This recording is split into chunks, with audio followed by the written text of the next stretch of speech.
pas forcément. La ville de Carros abrite un site de SOS Village d'enfants. Cette association fait figure de référence dans l'accueil des enfants placés par la justice. Et à Carros, elle accueille jusqu'à 45 enfants. Elle recherche du personnel. Ce matin, elle a organisé des rencontres pour l'emploi. Bonjour Christophe Chabrier. Vous chapeautez cette journée qui s'est déroulée donc ce matin et jusqu'à 13 h sur le mode du speed dating. Vous recherchez notamment ce que vous appelez des mères SOS. Ce sont des métiers très particulier. Assez unique en effet. À la fois des mères SOS qu'on appelle également éducateurs familiaux ou éducatrices familiales et des aides familiales. Et ce matin, nous recherchons en particulier des aides familiales. Donc elles vont... Alors c'est un métier assez particulier puisque... Ouais. Allez-y. C'est un métier assez particulier parce qu'en fait, on leur demande bien sûr un professionnalisme éducatif, comme tous les métiers du champ éducatif, qui consiste à accompagner les enfants dans leur apprentissage, mais aussi de leur apporter une sécurité affective. Et c'est là qu'est la spécificité de l'association. On ne connaît pas forcément bien le fonctionnement de ce village. Vous accueillez à Carros des enfants qui sont là pour du long terme, qui ont été placés par la justice et qui vont vraiment grandir là. Oui.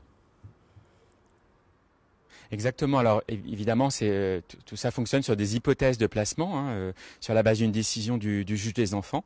Mais on peut accompagner des enfants de 0 à 18 ans, voire plus, un peu au-delà de la majorité. En moyenne, nous accueillons des enfants entre 8 et 9 ans ici.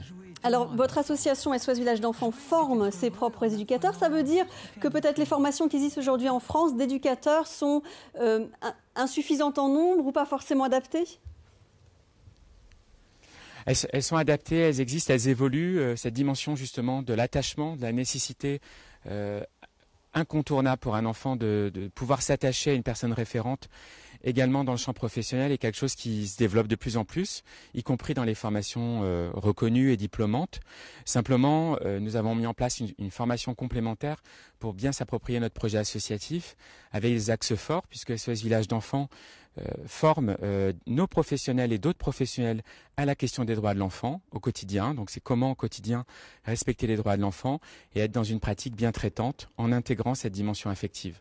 Et ça, c'est vraiment notre fer de lance dans l'association. Merci beaucoup Christophe Chabrier. Je précise donc qu'aujourd'hui vous recrutez sur le site de Carros, mais qu'il y aura d'autres recrutements dans la région dans les mois qui viendront, puisque vous allez ouvrir un site à Besse-sur-Issole. Merci beaucoup.